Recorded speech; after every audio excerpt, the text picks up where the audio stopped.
Oke Sobat Pasukan Netizen, kali ini kita akan review aplikasi pinjaman online Samir ya.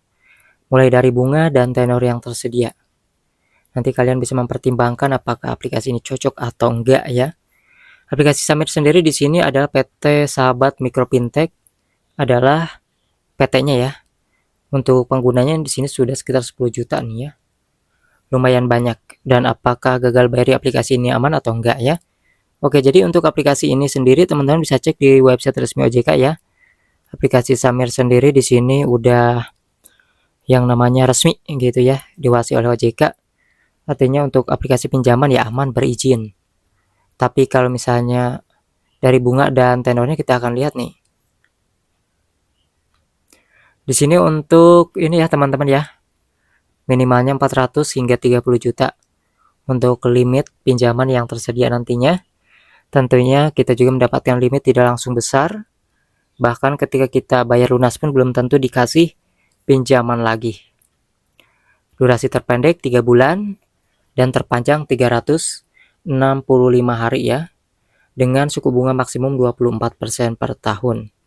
Di sini dikatakan tidak ada biaya tambahan lainnya. Namun kalian jangan terkecoh ya, kalau misalnya kalian pinjam segitu lalu ada potongan, artinya itu ada biaya lainnya ya. Artinya yang dikatakan tidak ada biaya tambahan itu bohong. Kecuali memang benar seperti itu. Ya nanti kalian bisa tahunya setelah meminjam. Kemudian di sini untuk contoh ya. Misalnya kalian pinjam 5 juta rupiah, lalu pilih tenor 93 hari, maka perkaliannya adalah 5 juta kali 24% per tahun dikali 93 hari. Maka sama dengan 305.000. Jadi di sini kalau misalnya kalian bisa lihat totalnya keseluruhan, pembayaran bulanan adalah 1.785.000 rupiah. Nah, di sini kalian bisa sesuaikan juga ya bunga tenor dan dendanya nanti kalau misalnya gagal bayar ataupun telat bayar itu akan berbeda lagi karena tidak ada tulisan denda itu berapa rupiah ataupun berapa persen. Untuk kantornya di sini ada di DKI Jakarta teman-teman aplikasi ini ya. Sehingga ketika kalian mengalami gagal bayar ataupun telat bayar di aplikasi ini ya resikonya kalau misalnya hanya telat bayar beberapa minggu biasanya cuma denda aja ataupun dihubungi lewat telepon dan WA.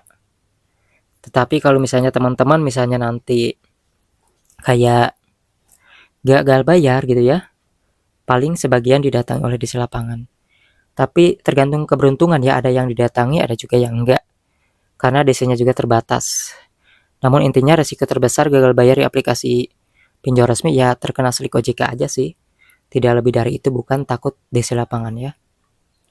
Nah, buat teman-teman yang mau nanya ataupun mau share pengalaman juga silakan aja tulis di kolom komentar. Yang pasti intinya kesimpulannya aplikasi ini resmi OJK dan masih terdaftar dengan AFI ya untuk keanggotaannya.